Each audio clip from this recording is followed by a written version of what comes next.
Have you ever wondered why your type always looks the same? Why your matches start to feel like reruns of a show you didn't even mean to binge? Let me ask you something even deeper. What if you never really chose them at all? I know, that sounds insane. We all like to believe we're in control of who we love. That when we swipe right, it's because something clicked. A vibe, a smile, a spark. But what if I told you that spark wasn't yours? What if it was planted, strategically, surgically, by a system that knows exactly how to light your fuse? Yeah, I didn't believe it at first either. See, we're living in the age of engineered attraction. You think you're browsing through options. You think you're following your gut. But in reality, you're being fed. Fed profiles, fed patterns, fed illusions that feel like choice, but are anything but. Let me show you how deep this rabbit hole goes. Every time you swipe, you leave a fingerprint. Not the kind you see, but the kind machines salivate over. The pause between swipes, the ones you hover over, the faces you ignore. It's all data. And that data trains the algorithm not just to understand your preferences, but to build them. Think about that. Let's say you linger on 3 profiles with dimples and messy hair. The system notices. Suddenly, your feed is filled with more faces like that. And the more you see them, the more you begin to believe it's your type. It's not. It's a loop. A loop designed to reinforce itself. You're not choosing your type. Your type is being chosen for you. And that's just the beginning. Colors, layout, font styles, even that satisfying little match animation. All of it has been A/B tested on millions of people to trigger maximum dopamine. That's not design. That's behavioral engineering. Every part of the app is optimized to keep you emotionally stimulated. To keep you swiping. Not to help you find love. Just to keep you on the app. I used to think I had preferences, that I knew what I liked. But then I noticed my taste changed depending on which app I was using. On Tinder, I liked bold, confident profiles. On Hinge, I liked introspective types with bookish energy. But it wasn't me changing. It was the system curating the context of attraction. Even the timing is rigged. Ever get that random surge of matches at 11:30 p.m. when you're lying in bed, feeling a little too single? That's not luck. That's targeting. The system knows when you're most vulnerable, when you're most likely to crave a connection, even a fake one. It pushes you matches when your brain is easiest to manipulate. That's not matchmaking. That's emotional hacking. But let me ask you this. If the game is rigged, why do we keep playing? Because it feels real. That little rush when someone cute matches with you? It's like a slot machine hitting jackpot. Psychologists call it intermittent variable reward. You never know when it's coming, so you keep swiping, hoping for the high. And that unpredictability, it's the same mechanism that keeps gamblers glued to slot machines. We're not dating. We're playing. And the house always wins. And let's be brutally honest. These systems don't care if you're happy. They care if you're engaged. Because the longer you're searching, the more ads they can show you, the more premium subscriptions they can sell, the more data they can harvest. You think you're chasing love.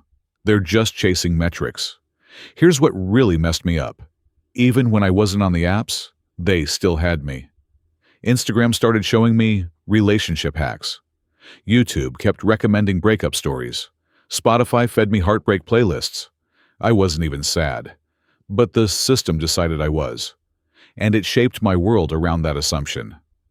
That's when I realized the algorithm isn't just matching you with people. It's shaping your entire definition of love. So next time you feel that flutter of attraction, ask yourself, is it really you feeling that spark?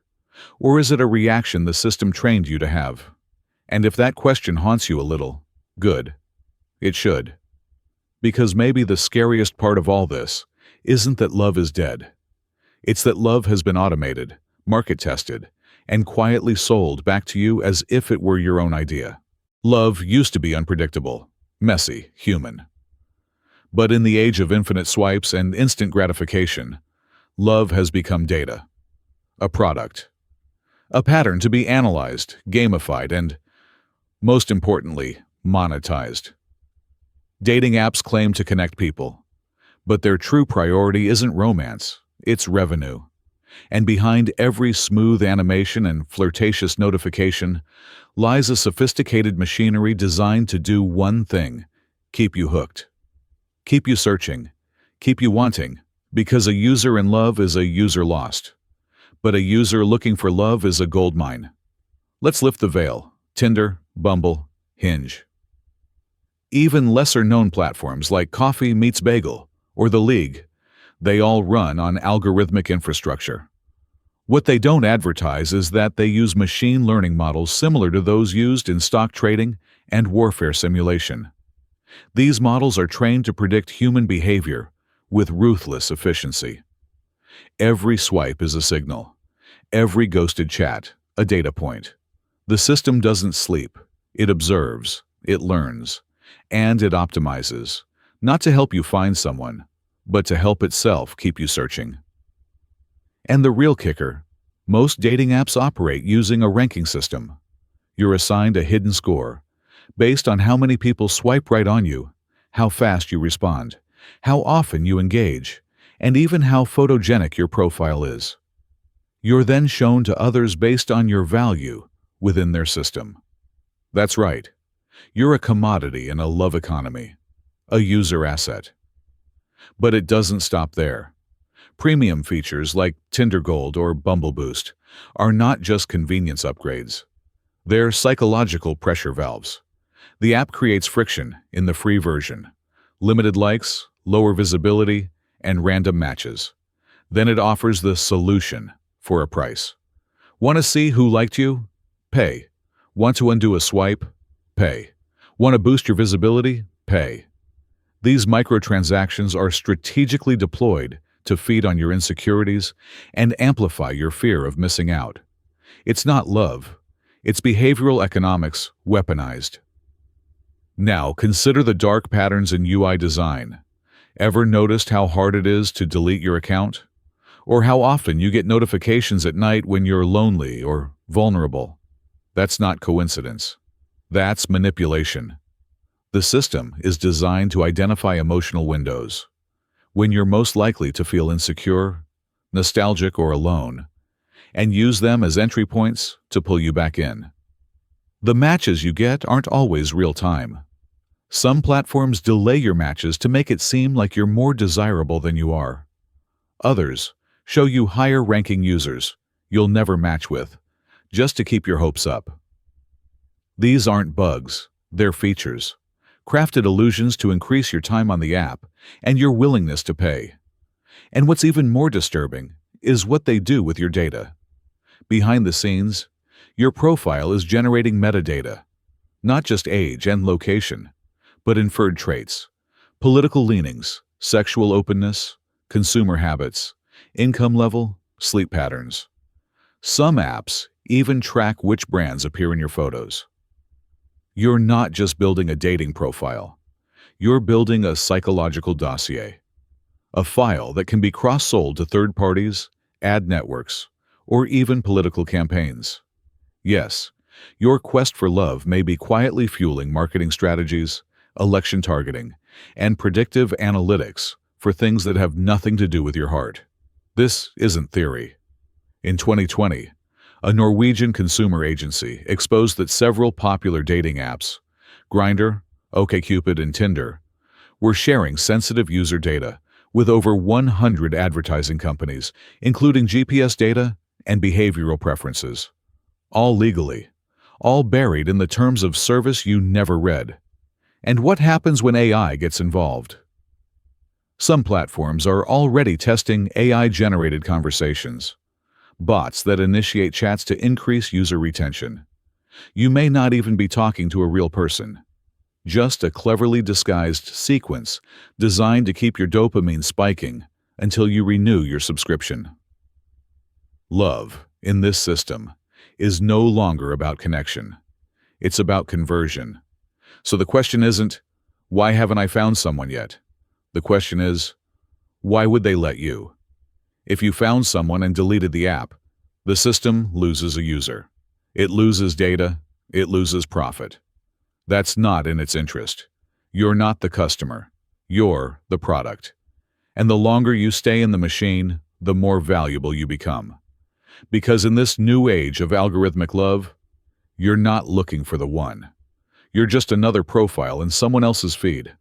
Optimized, gamified, and quietly monetized. Let me be honest with you. You're not falling in love the way your parents did. Hell, you might not even be falling in love with your own feelings anymore. Sounds crazy? Stay with me. You think you're choosing who you love, right? Swiping, chatting, maybe texting at 2 a.m. with someone who feels like they get you. But behind that illusion of agency is a system that's already made up its mind about you. And no, it's not wearing a diaper and shooting arrows. It's wearing a hoodie, working at Google, Meta, or some data lab you've never heard of, coding emotional traps that feel like fate. Let me explain.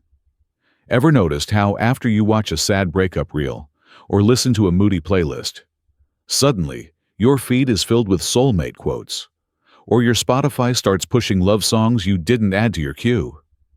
That's not a glitch. That's predictive emotional targeting. These platforms are tracking your moods. Yes, your moods, and they're curating what you see next to keep you emotionally activated. Because an emotionally activated user is a highly monetizable one. And here's where it gets wild. Your digital footprint, your search history, your late-night scrolls, even the way you scroll, is being fed into emotional AI engines. These systems don't just know your habits. They know your heartbreak cycles, your insecurities, your loneliness windows. They know when you're most likely to crave affection, or even just the illusion of connection. And what do they do with that? They serve you content. They push you ads. They suggest people. And sometimes, those people aren't even people. There are whispers in the tech world, quiet, unconfirmed but chilling, that some platforms deploy AI-generated profiles to keep you engaged. Bots with flawless selfies and eerily perfect bios that seem to say exactly what you needed to hear. Ever had a match message you with something too good to be true and then disappear? Yeah. Think about that. But even when you're talking to real people, the game is still rigged.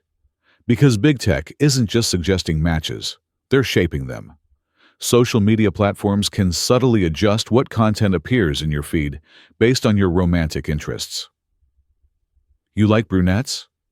Suddenly, more brunette influencers. You linger on videos about long-distance relationships? Get ready for a stream of how to keep love alive across time zones content. And here's the kicker. These systems learn from everyone.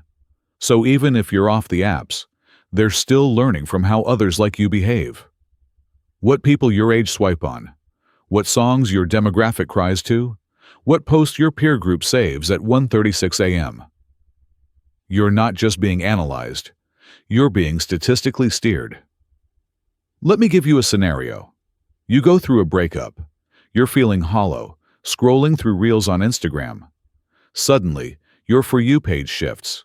You get ads for therapy apps, then dating apps, then long videos about how I found my forever person.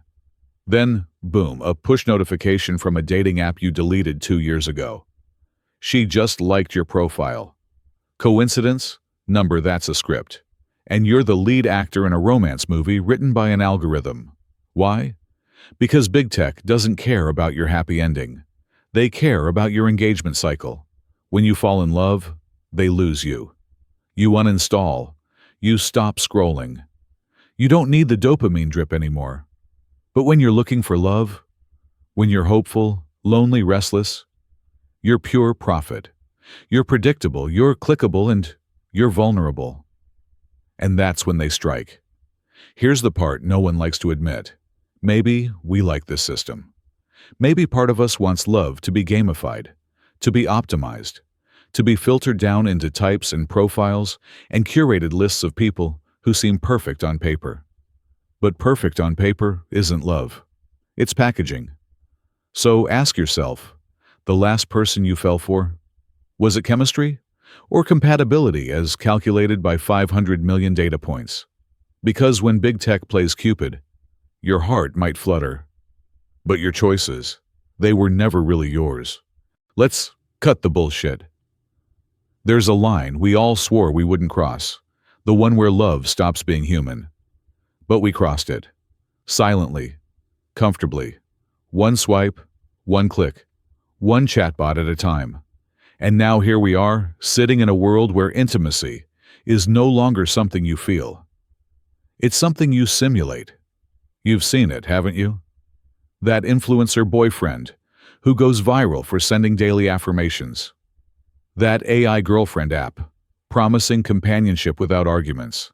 That virtual cuddle video that somehow makes you feel warm for 5 seconds before the emptiness returns. We laugh. We click. But deep down, we're all asking the same quiet question. Is this what love is now? And worse, is this all we have left? Let me be clear. The rise of AI-generated affection is not about technology solving loneliness. It's about systems profiting off it. We are being trained, literally conditioned, to accept intimacy from entities that don't bleed, don't feel, don't love. Just respond, just perform, just mimic. And the mimicry is getting better. The new wave of generative AI can read your messages and mirror your tone. It can flirt, comfort, tease, console. It can even adjust its personality to match your attachment style. Anxious? It reassures. Avoidant? It gives you space. It learns your patterns better than your ex ever did. And here's the horrifying truth. You might prefer it. You might prefer the AI partner that never argues. That doesn't ghost. That always knows the right thing to say. That doesn't forget your birthday or make you question your worth. Because at some point we stopped asking for love and started begging for certainty. But love was never meant to be certain. That's what made it beautiful, and painful, and real. Now, let's talk long-term. We're entering an era where AI-generated companions aren't just fantasy. They're products, marketed, subscribed to, embedded into phones, homes, maybe even bodies. The loneliness epidemic isn't being cured, it's being capitalized on. You don't overcome isolation, you just pay to mask it. And what does that mean for real people? When you're used to the perfect rhythm of AI affection, real relationships feel glitchy, messy, frustrating. They should. That's what makes them real. But if we're conditioned to expect perfection, instant replies, flawless attention, unbreakable loyalty, then any human partner will feel inadequate by comparison. We are at risk of forgetting how to love each other, how to hold space for imperfection, how to wrestle with confusion, how to trust someone without a script. And maybe that's the plan, because as long as you feel disconnected from others, you'll keep turning to the system. You'll keep swiping, clicking, chatting, subscribing. You'll stay in the loop. You'll stay in their economy. Because yes, love has become an economy, not a feeling, not a choice. A cycle of engagement, a set of microtransactions, a loop where your vulnerability is monetized, your loneliness is mapped, and your desire for connection is repackaged as a monthly subscription. But here's the part they can't automate: risk. Love, real love, is risky. It's terrifying. It demands vulnerability, patience, forgiveness. And no machine, no algorithm, no neural net can experience that. It can only pretend to. It can only imitate. And if all we ever accept is imitation, we'll forget what the real thing feels like. So if you're listening to this and thinking, damn, maybe I've already lost touch with what love is, you're not alone. We all have. But maybe knowing that is the first real step. Because the system doesn't fear loneliness. It fears reconnection. It fears that one day you'll put the phone down, walk out the door, and choose a real person, messy, unpredictable, flawed, as your partner in crime. Not because the algorithm told you to, but because for once you chose not to be predictable. And in a world obsessed with patterns, that might be the most radical kind of love there is.